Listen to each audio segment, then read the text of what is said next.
Popcorn grains dating back nearly 5,600 years have been discovered in caves in New Mexico. And down through the ages, this unique grain just keeps popping up.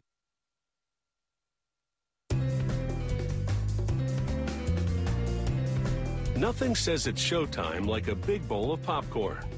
This grain has certainly made it big in the entertainment biz. This success story has its roots on the farm, of course. Popcorn is one of 6 types of corn, and it's the only kind that pops.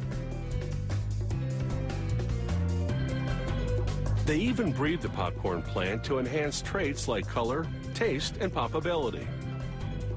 By fall, the crop is ready to harvest. Peeling back the husks reveals kernels that are smaller and harder than those of other corn. At harvesting, popcorn has moisture content of 16 to 20%. That's a bit too high, so to bring it down to 14%, they condition the crop in these giant bins, pumping warm air up through it to accelerate the drying. It's a critical step. Popcorn that's too dry may not pop, and if it's too wet, it could spoil when stored. In the factory, a series of oscillating screens sift chunks of cob and broken kernels out of the popcorn. Vacuum pipes pull the finer impurities to a dust collector and suck the larger impurities into a chute.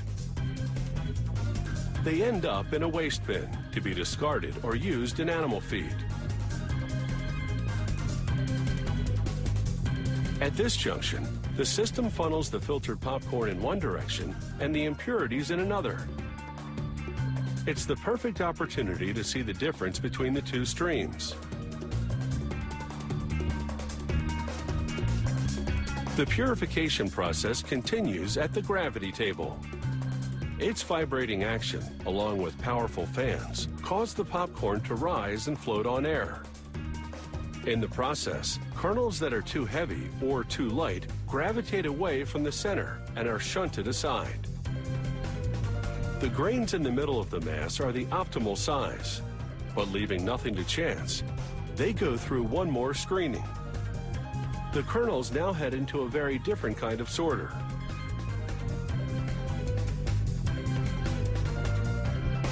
Inside, the kernels fly by an electric eye.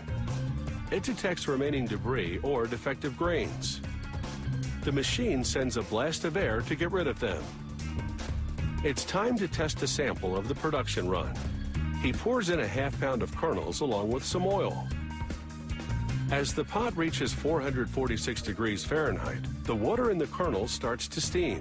As the pressure builds, those kernels explode and turn inside out.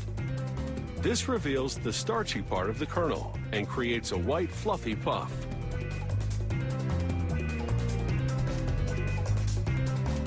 To pass this test, the popcorn has to expand 44.5 times the original volume.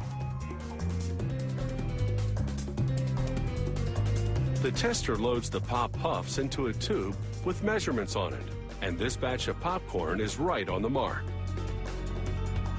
As you can see, a little bit of popcorn can really go a long way.